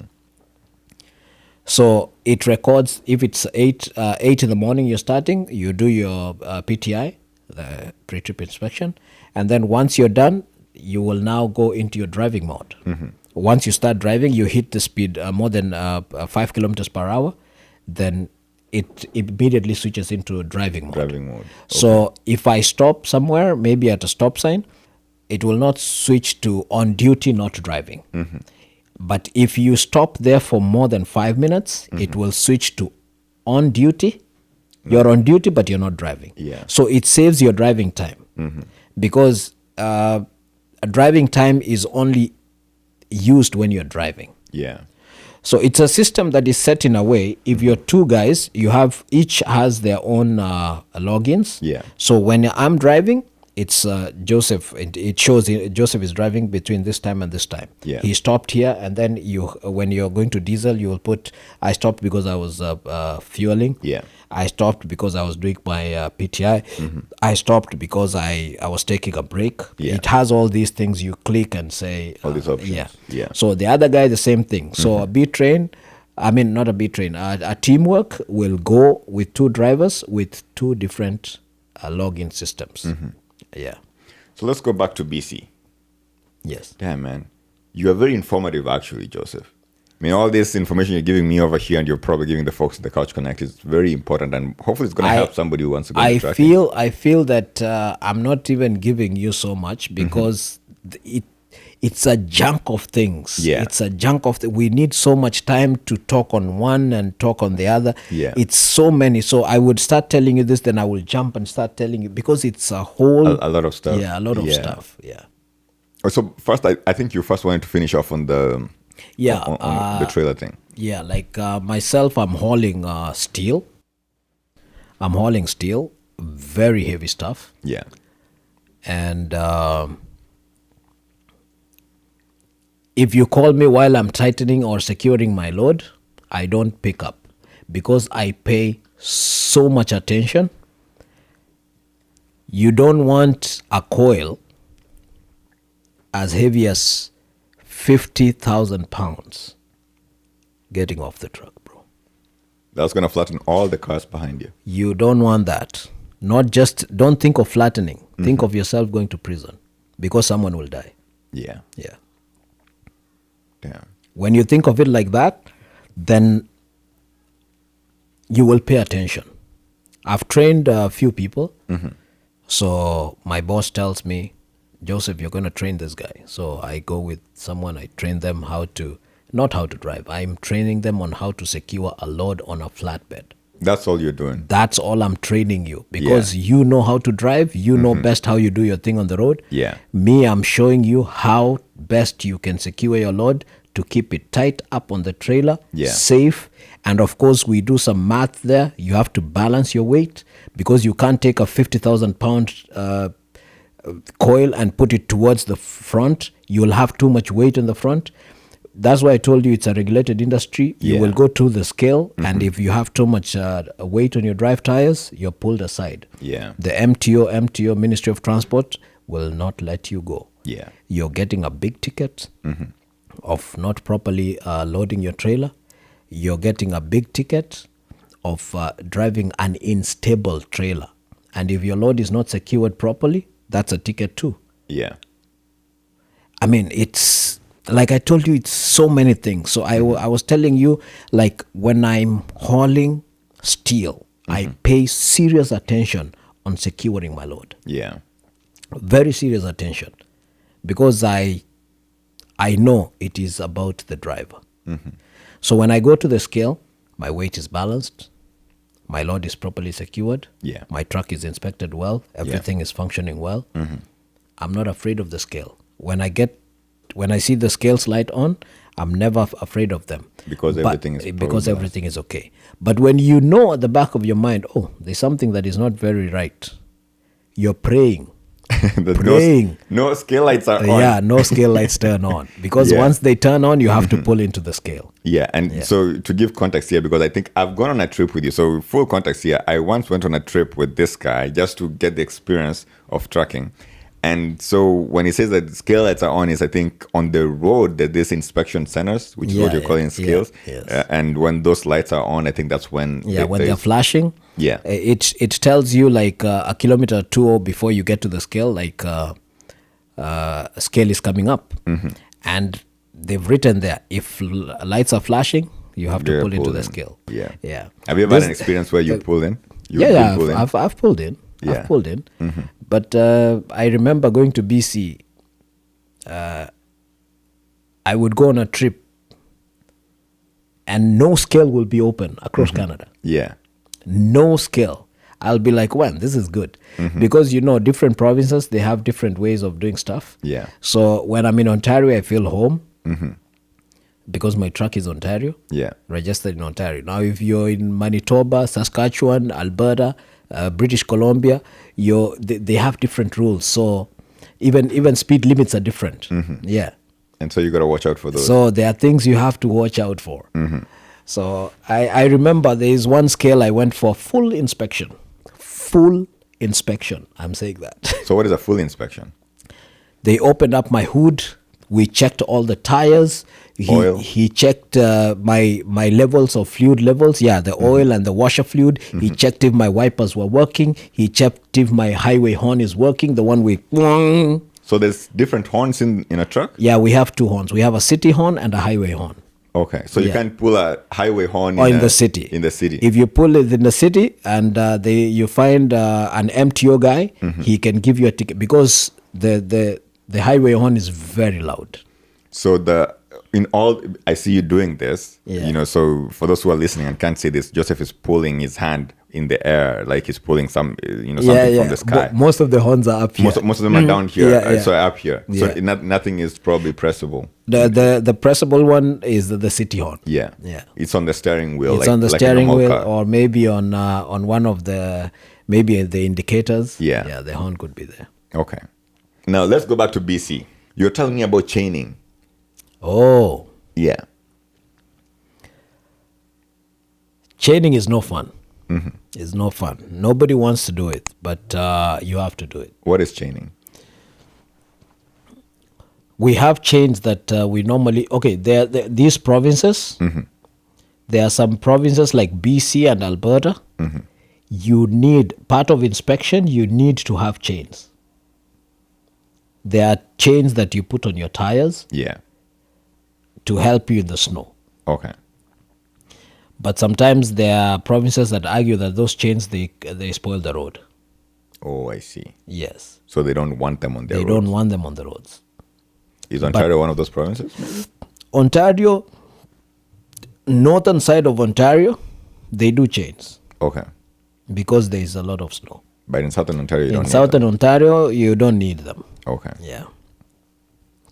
So I happen to be in the city of Hope City. I don't know, it's a city or a town. It's in BC. Yeah. And then there's so much snow that starts falling. Yeah. I had just started my trip. Ready, fresh, now I'm hitting the road. I'm going to Ontario. Yeah. Then immediately I pass Hope. Big snow. Then the screens comes up. We have screens along the road. Yeah. A screen writes up there. The hill, I don't remember the name of the hill, but the road through the hill was closed. Yeah. Because of so much snow. So when it's closed, you have to look for an alternative route? Alternative route is not there. They have a spot where you can go turn around, come back to the truck stop in Hope now. Yeah. And park there and wait for the word. The word to go around like, oh, the road is open now. Or maybe we would have radio calls. Yeah. Yeah, like I had a radio call. You would hear people saying, oh, the road is open. You can also ask, is the road open and stuff? Yeah. So I happened to be caught up in that storm. When the screen says you have to chain up, no, the road is closed. Yeah. So now I'm like, let me go turn around, come back to Hope. And then at the same time, I'm seeing guys are not turning around. I see guys are not turning around. So I'm like, no, then I'm not going to turn it. So maybe they're going to open the road. Yeah. Then we go to chain area. We have a chain area where you can park like 15 trucks. Yeah. They have dual carriage on you get off the highway and then you pull forward and then guys will be lining up behind you. So once you go there, you chain up. They want us to chain up on the right side. Yeah. And once you're done, you go to the left and you take off. Yeah. But now I had never chained and nobody trains you how to chain. Nobody trains you. It is you to figure it out. Figure it out. So now, me and my little brain, I sit for 2-3 minutes looking at someone how they're chaining. That's your training. you need to be smart. You need to know how to do things. Yeah. So I look at this guy, and then I'm like looking at the other guy. This guy is making mistakes because if you don't compare these two, maybe he's making mistakes, you're going to make the same mistake. Yeah. Why am I telling you this? If you make a mistake and you don't chain properly, that chain slips off and goes between the two tires. You are stuck. You're not going anywhere. You have to be towed. Because you can't drive anymore. Yeah. The chain has gone in and you can't remove it. Because removing that means you call professionals of the tires. You know, in Canada, the people who fix these tires for the big rigs, they have to be certified. It's not just anybody who can do it. Oh. You have to be certified.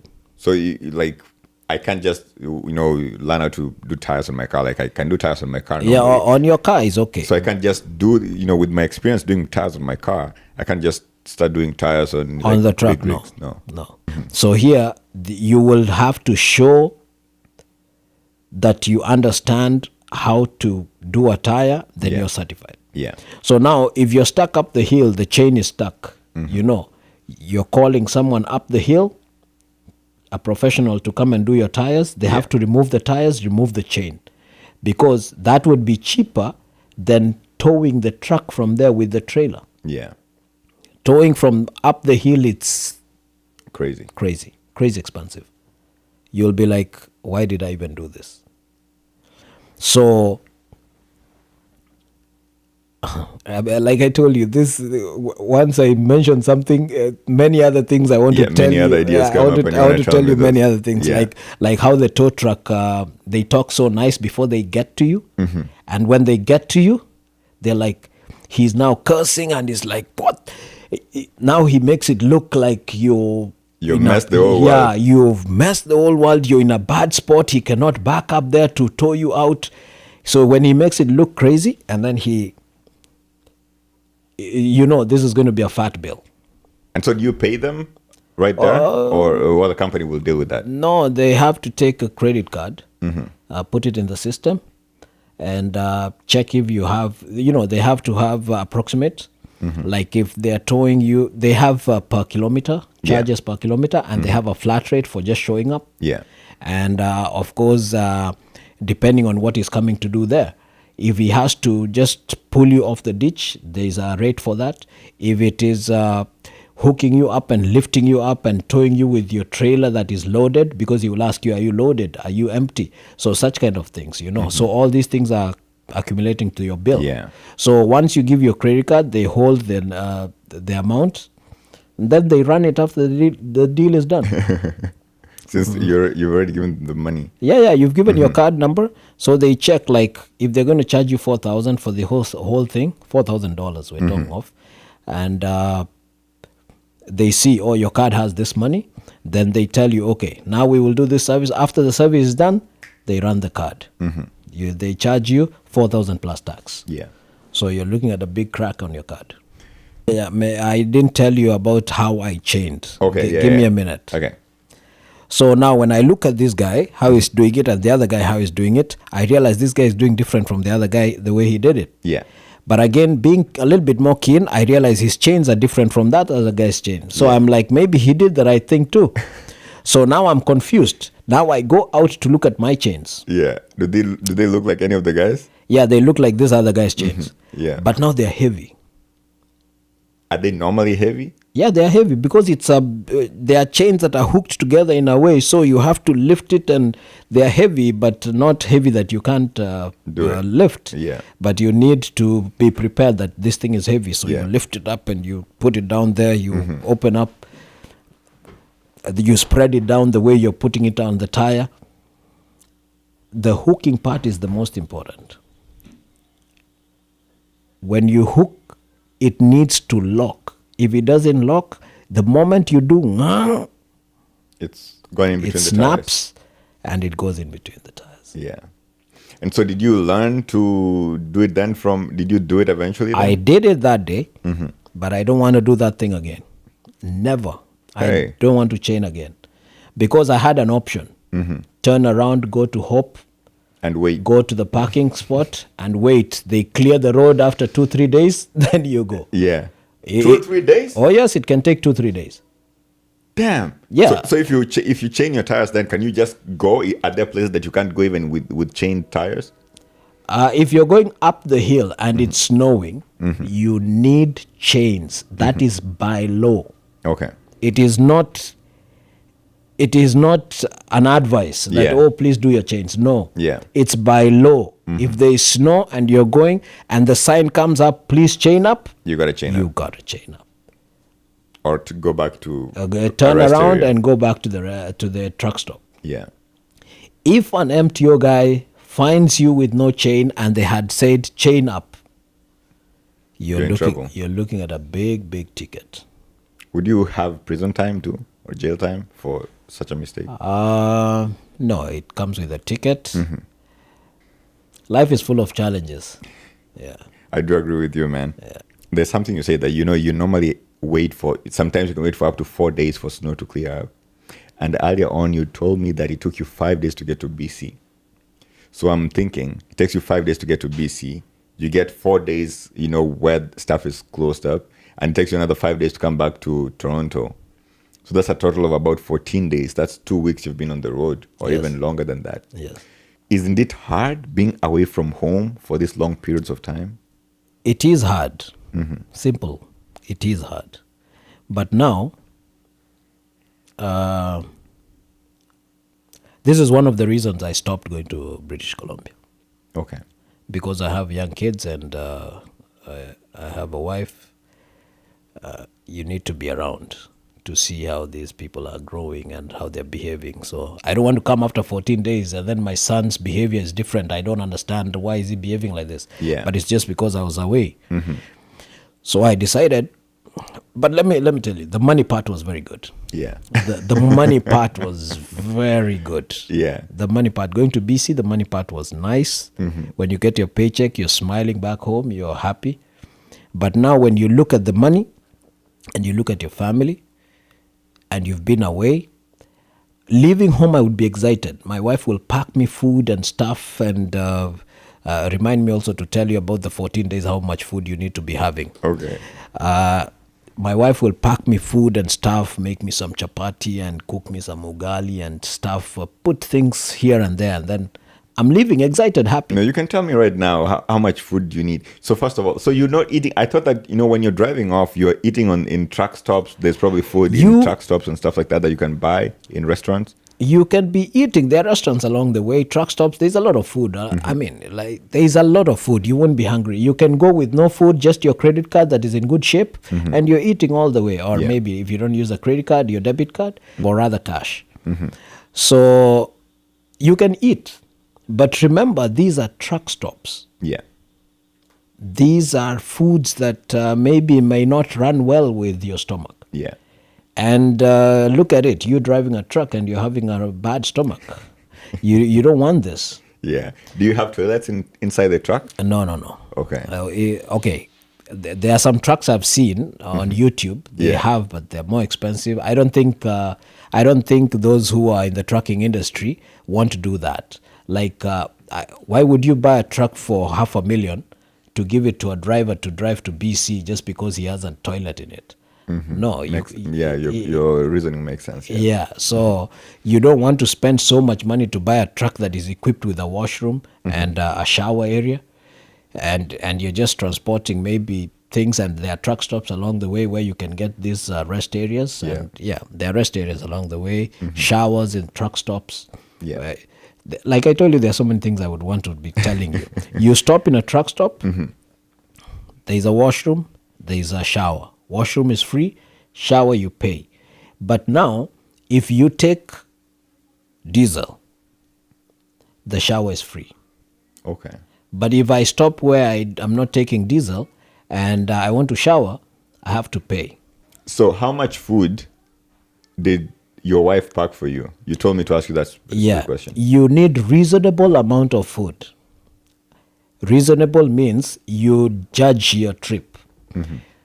You look at the risks, like if the road is closed, I would be in the truck for an extra 3-4 days waiting for the road to be open.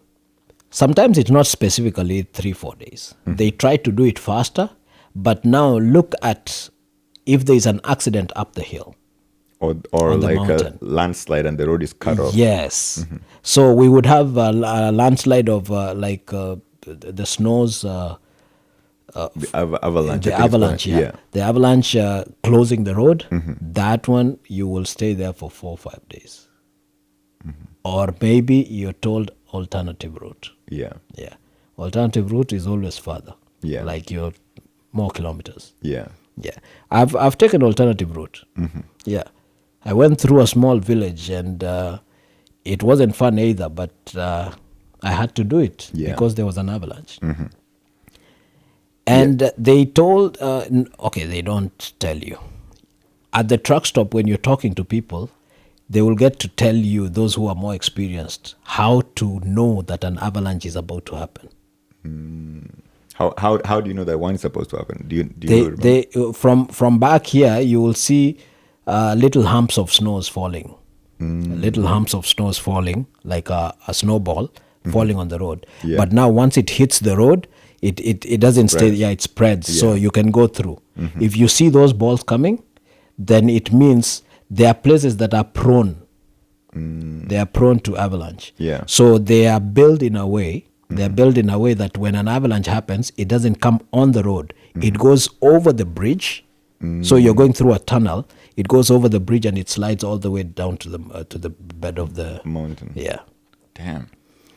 Scary things. Scary things. When you're going that side, you just need to pray to God and tell. Just Is this the reason why many drivers from Ontario don't like going to BC? that could be one of them, and of course the long drives. Yeah. Yeah, and I'm told in the U.S. it's different. The roads are here. The road is a bit narrow because we have too many lakes. So going through lakes, especially in Ontario, we have curves here and there. Yeah. So the road is a shared road. Yeah. Many people don't like going. Like myself, I don't like going to Shared road. shared roads, especially with a truck. Yeah. Yeah. Okay, so you were telling me about your being away from your family and what that experience was like. So would you say that you experience joy when you're called a father? It's fulfilling. Okay. Yeah, very fulfilling. How has that journey been for you? Being called a father, Being parenthood, fatherhood. it's been a nice journey and exciting one. I want to be around my kids. I want to play with them. I want to, sometimes we play like idiots here until the mother looks at us. She's like, "You guys are making noise." I know, yeah, we're making noise, but You want to have fun with just them. play with these guys. We are running, chasing one another in the house and Yeah. stuff. So it's a nice feeling and a nice journey. Yeah. Yeah. And are your kids happy to do this as well with Oh you? yes. Oh yes. Do your kids know that part of the reason why you were working so hard and going for those many kilometers, almost being killed by avalanches, was because of you taking care of them? They know that when daddy is out there working and mommy, they are working so that they get money so that we can live. They know that. So like my little son, he tells me, why did you go to work for so long and you were sleeping at work? You're sleeping at work. Yeah, he told me you were sleeping at work. Yes. So for me, I look at it like sleeping at work, sleeping, you're working while sleeping, but he doesn't know that I'm out there. I go sleep in the truck. Like today, I'm driving to Quebec City. From Toronto Yeah, to from Quebec Toronto to Quebec City. I'm Yeah. looking at about 10 hours of driving, and that could be also more if Yeah. there is snow. Yeah, because when there is snow, the drive is a bit slow. Yeah. So you go away for 10 day, 10 hours or whatever, come back probably after 2 days or something. No, this one here, the one I'm working now, one night out, I can decide to come home. But sometimes if I get to Toronto late, I may not come home, go to the customer, sleep there in the truck, deliver my load, pick up again the following day. It's a tough job, man. It's a tough job. You got to do what you got to do. Yeah. As a father, is there a misconception about fatherhood that people have that you'd like to demystify? especially people who are not fathers?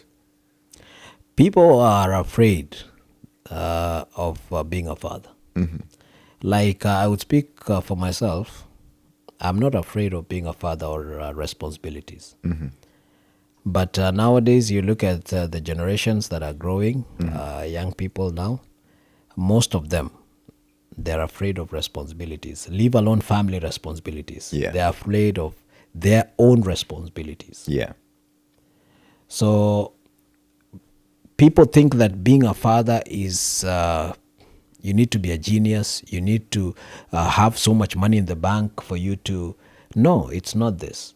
It is simple.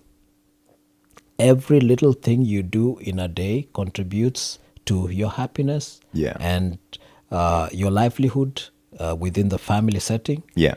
And there is a possibility that if you overthink, you will always see mistakes. Yeah. But life is easy. Why am I saying it's easy? The way I look at a child who is looking up to me, he's waiting or she's waiting for me to make a decision. Yeah.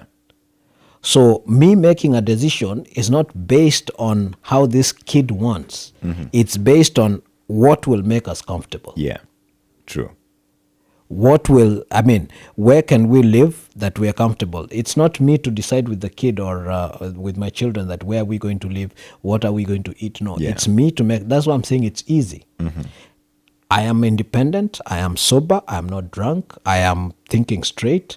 So it's easy. Make a decision. It's a little thing, but it adds up to the happiness and the setting of a family and, Yeah. yeah, and talking to your wife and sharing, and that is the way. That's the way things go. Yeah.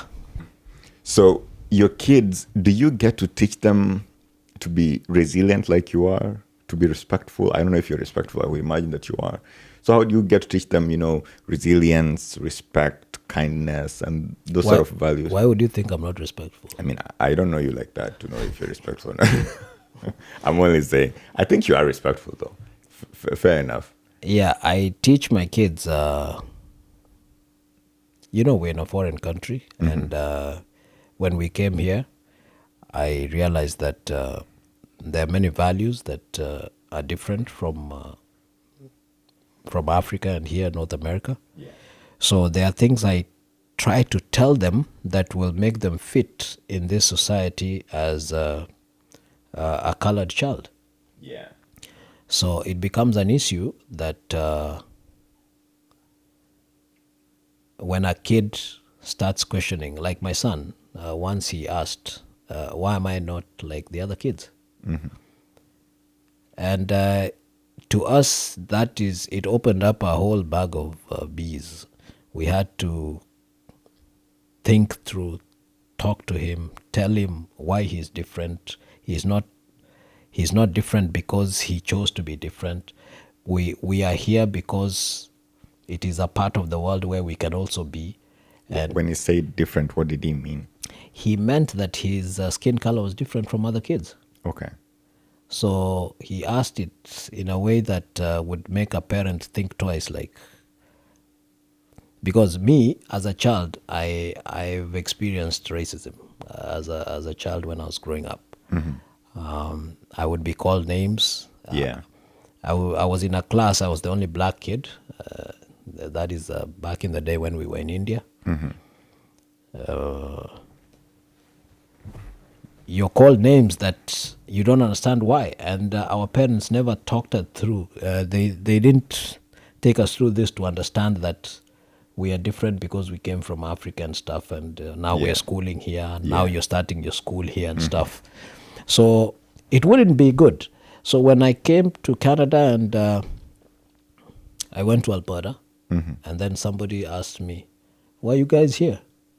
Why can't you guys be in your country? Why are you coming here?" I felt like that was not something I want my kid to be asked. Yeah.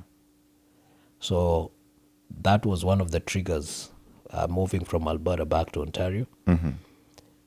And of course, many other things. And when we got here, I purposed, like, anything about color, I will tell my kids. Yeah. I'll teach them how to be respectful. I will teach them how to do the right thing even if someone is not watching you. Yeah. How to think that you're a leader. How to think that you can do this. You're not any less in any way. So I kept encouraging him. I looked at professional black people. I would read some stuff and tell my kids about them. Yeah. But I would also look what my kid likes. Like my older son like soccer. So I'll look at some black soccer players. I will tell him, you see this guy? You see what he has done? You see Didier Drogba? You know, talk about black people who have succeeded in the industry of soccer. Yeah. So he would feel more important because he loves soccer and he plays well. So he feels, I'm also a black guy who can do this. So it doesn't mean that when I'm black, I can't do stuff. And, you know. Yeah. So as a father, it becomes a challenge, especially when you're in this part of the world. Or rather, maybe as a family, it becomes a challenge. And one thing I always tell my kids, have you ever seen a police car chasing daddy home? And they say no. They say no. Same thing I expect from you. Do not be chased home by a police car. Yeah. Do you think they understand that? Oh, yes. Kids nowadays, they are bright, and especially my older son, he understands. Maybe the younger one, he's yet to understand, but he's copying up everything from his brother. Yeah. So if I tell the older brother and he gets it, then the little Everyone one will is get gonna it. get it. Yeah. Yeah. I think that's very important Very important. and very reassuring also to the kids. Yeah, because I'm giving him real life experience. Like you see me coming home and there are no police cars chasing me from behind. It means wherever I was, I did the right thing. If you do the wrong thing and you're driving home, they will chase you home.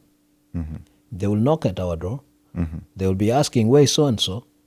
So for us to be very, very focused is do the right thing. Yep. Even if I'm not there, even mommy is not there, do the right thing. Do the right thing Yeah. always. Yeah. Damn, that is deep, man. Other than just telling someone, keep your hands to yourself, it sounds like a statement. But now in real life, I kept my hands to myself. I did the right thing wherever I was, and I came back home. Nobody was chasing me from behind. Yep. And it also adds up.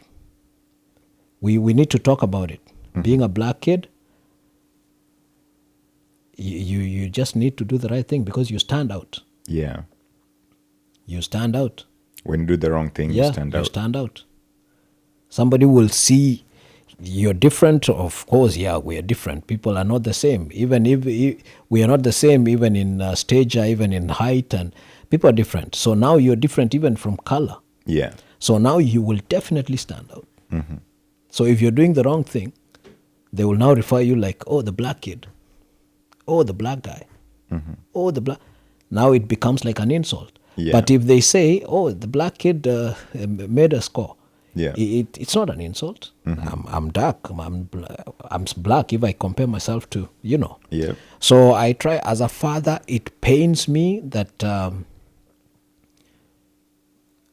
when I hear some little stories or maybe watch some clips and then find my fellow same colored people are maybe in the wrong side of the law, and you know, like I remember there's a time I used to drive Uber, and I thank Uber because I understood the whole city GTA very well. Yeah. I would find people who would ask me very strong and unknowing questions. In the Uber, Yeah. while you're driving. Yeah. Some of them, I don't want to say them here because it will sound like I'm not fighting anybody, but I would be uncomfortable being asked such questions. Yeah. So now I look at these questions coming to my kid who has a mind that is not as strong as mine.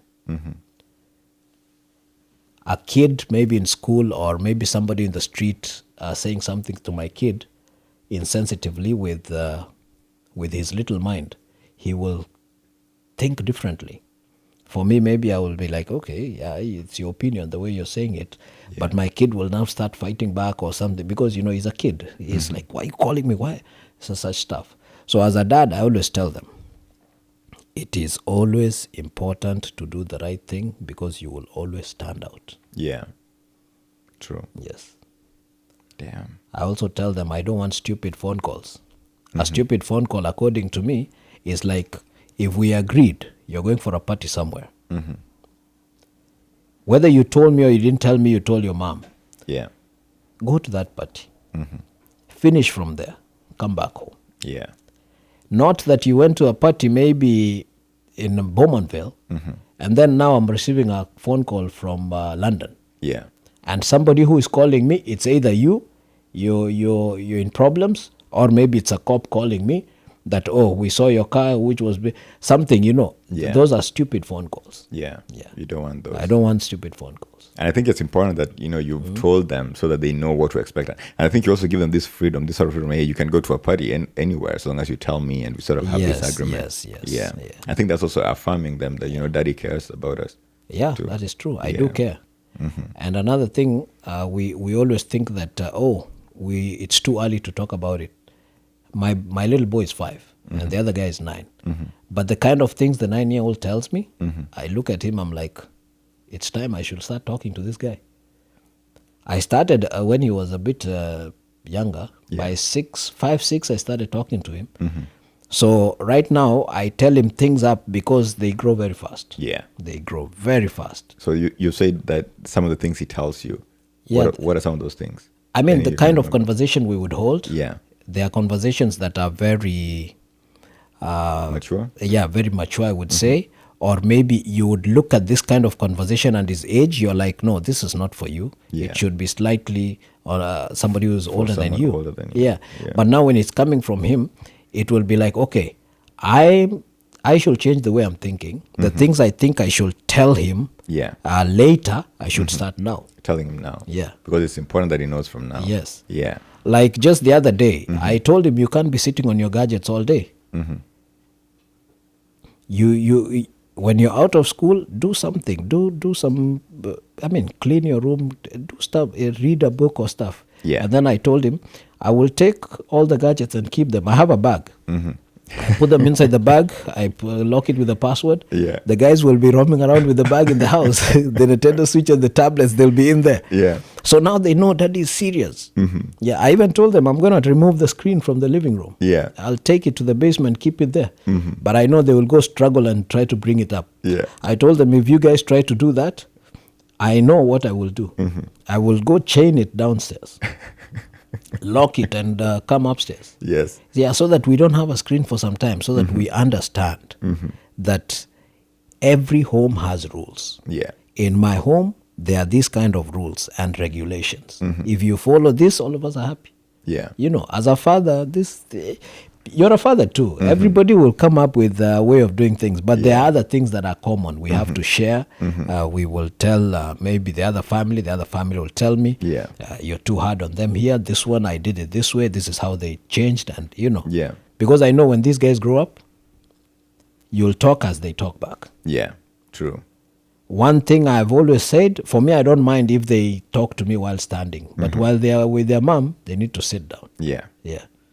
They need to know that from the word go. When you're talking to mom, sit down. You know what that means? I don't know what that means. You've controlled him. Okay. When he sits, you're controlled. When he's standing, he's free. So sit. When you're moving, I tell you sit. We just relax. We are talking. Yeah. Yeah, while he's sitting.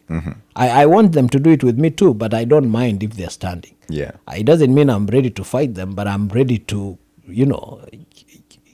give them a hard father's eye. And you can't do this. No, it doesn't work like this. Yeah. Yeah. Like, You digress. Yeah. So let's go back to tracking a little bit here, then we're probably going to finish off there. Yeah. So how do you manage fatigue? Nice question. You knew that in tracking, fatigue is a big thing. Number one, we are regulated by the e-log. Yeah. So if you go with the e-log, you will just be fine. Yeah. But if you try to do there are some people who try to cheat a little bit. Yeah. fatigue can mess you up. But there are still people who can't drive for 13 hours. This 13 hours we are told to drive, you do 8 straight drive, and then you take maybe half an hour break or maybe 2 hours. I mean, a minimum of 30 minutes to 2 hours. Yeah. Then you can drive for the rest remaining to make a 13 hour. Yeah. I remember I used to drive straight 12 hours. Damn. Straight 12 hours. And this e-log allows you to do that. The e-log can allow you to do that. And that is when you know yourself. Yeah. Because I knew that I could do it.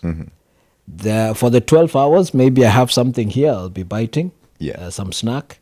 And then when I get to my destination, I will eat a proper meal.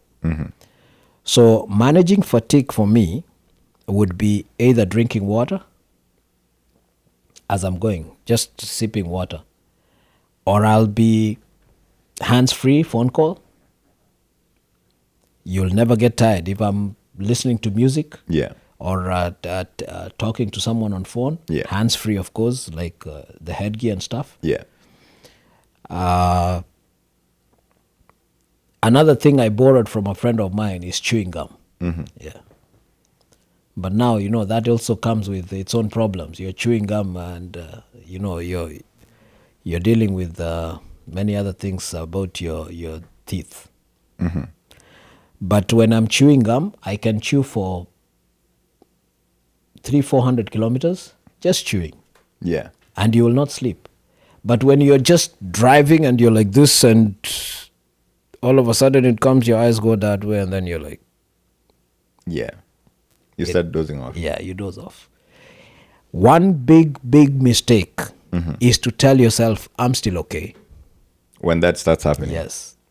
If you tell yourself, I'm still okay, because you'll just open, I'm still good. Yeah. I'm still good. You're talking to yourself. The next thing you know, you're either in a ditch or in someone's back of his car. Yeah. Yeah. Or in hospital. Or dead. Yeah. You asked me about scary things. Going down the hill while the road is icy. Damn.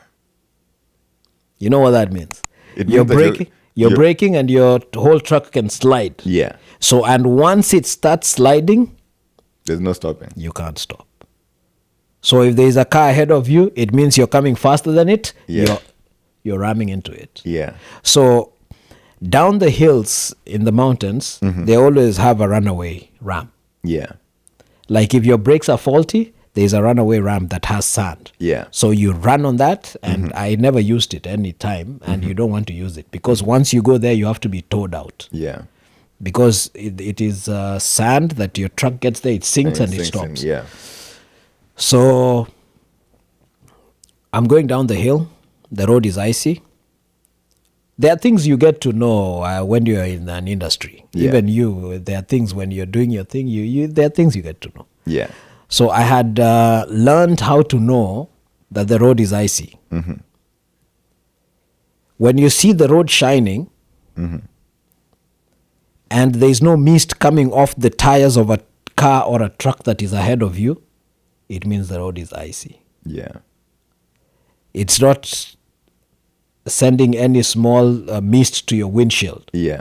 That means the road is icy. You can see the road wet, it's shining, but no mist on your So windshield. I learned when it's like that and you stop somewhere and then you step on the road like this, it's slippery.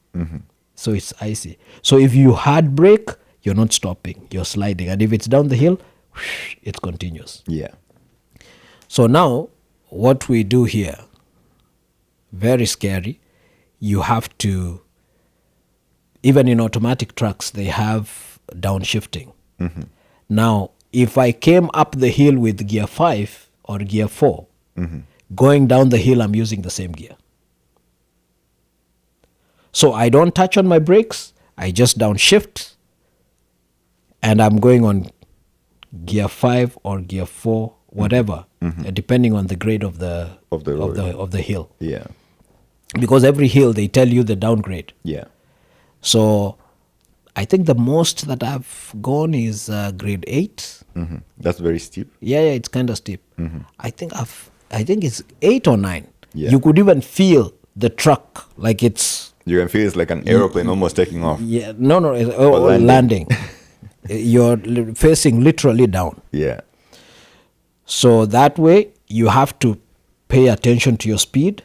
You have to remember which gear you should be on. Be on that gear before you start going down the hill. Yeah.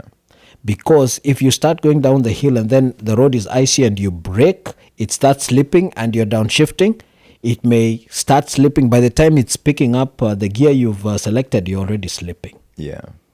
So for you to control the tires, it's downshifting and staying. Like now on a manual truck, it's even better because I'm the one commanding the gears.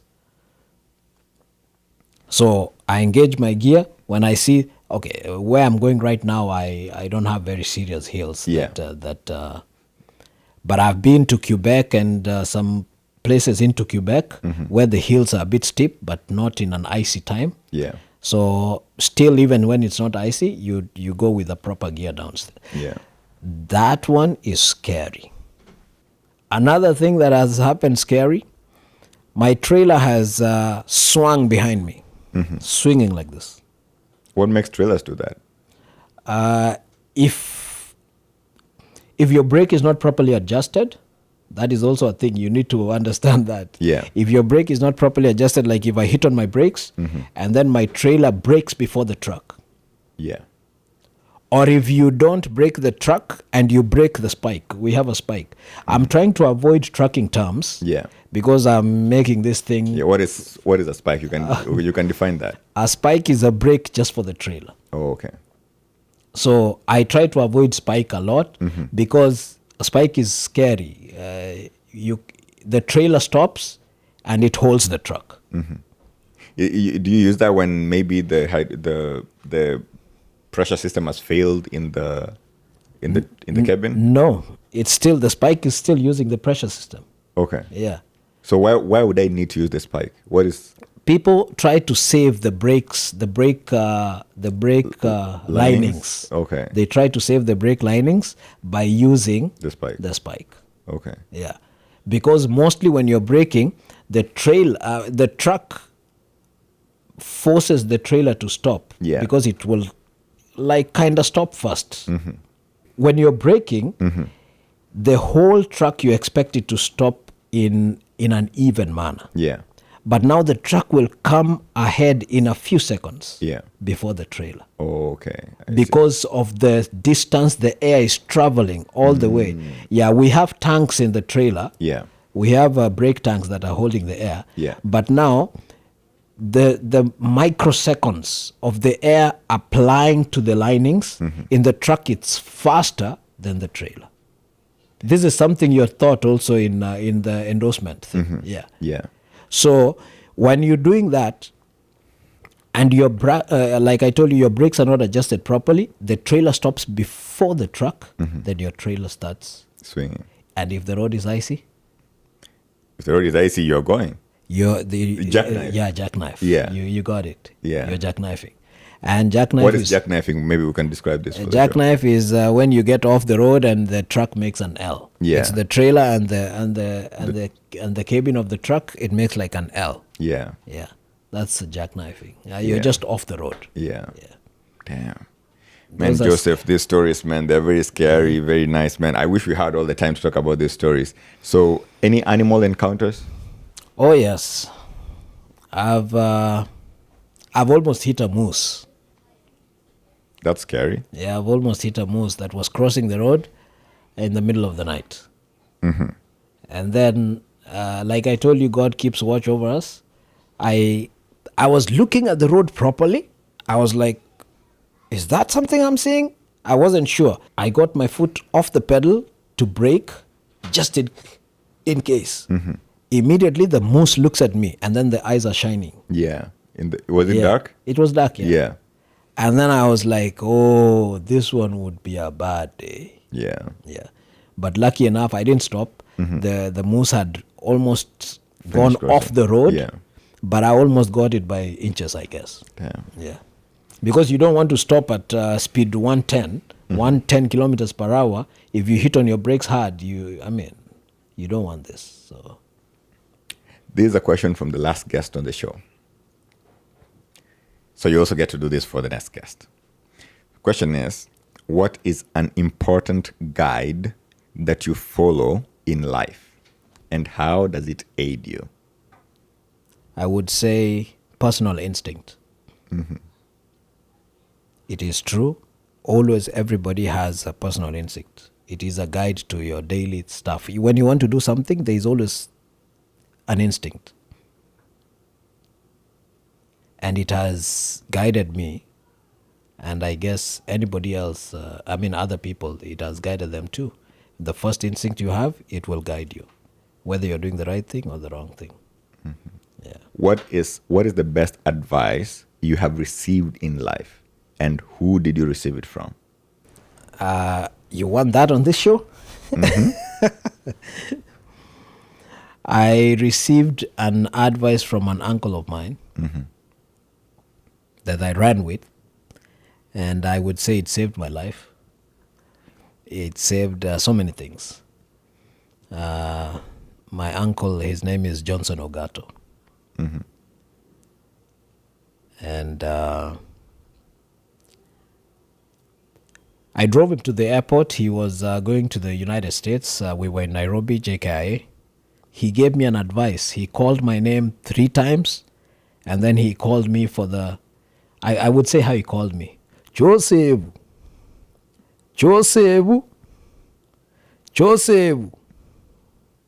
Nkarengana korangeri. He asked me, how many times did I call you? I told him 3. And then he said, let me call you for the last time. The 4th time. Joseph. What I want to tell you, go and think about it. Then he told me. Damn. When I left the airport, I went thinking. And for sure, I acted on the advice. Good man. I acted on it. Good Johnson Ogato. Yeah. If you were to give any advice to your younger self, what would it be? Life is about paying attention. Where you've come from, where you are, and where you're going. When you come up with goals, do not dismiss them along the way, or maybe do not get off track along the way. Pay attention. Like I said, where you've come from, where you are, and where you're going. Yeah. With your goals set, then there are things I had set goals. I never achieved them. Some of them I achieved halfway. Some of them I came close. Then all of a sudden I deviated and started doing something else. So it's about paying attention. True. Yeah. Paying attention. Hard work. Leave your bed. Wake up from your bed. Have something that makes you leave your bed.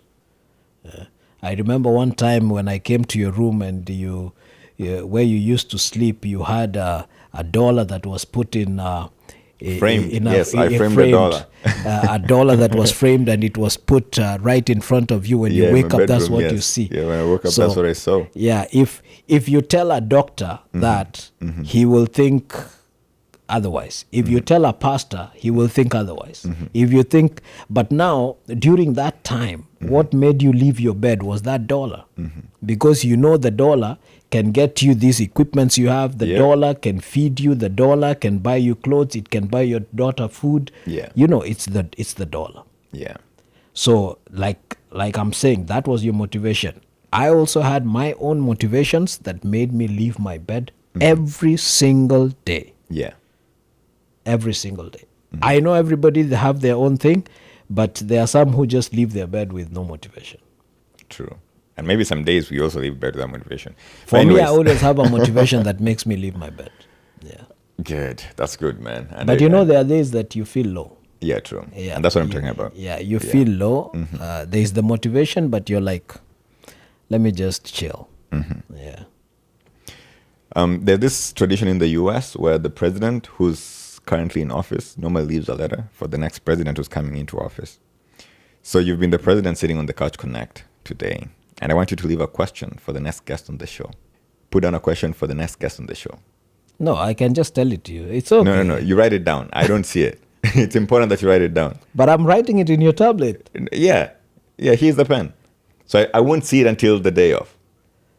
It's a tradition that I kind of, I can tell it to you. There's no problem. You don't need to tell it to me, man. I will forget.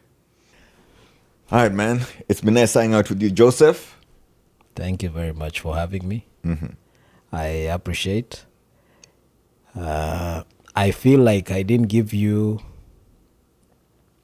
everything because I was here and there, many things, Yeah, but we got to have a nice conversation, man. Thank you. However, before we go, Yes. Is there anything that you really want to tell people right now that you can tell them? You can look at that camera and let them know. This world is big. It has many people, and these many people are doing many things. You're one of the many people. You're one of the person in this big world, and those many things, you have to do some of them. It is very important that we understand that this life, we're not here forever. For the time we're here, let's be good. Let's be loving to one another.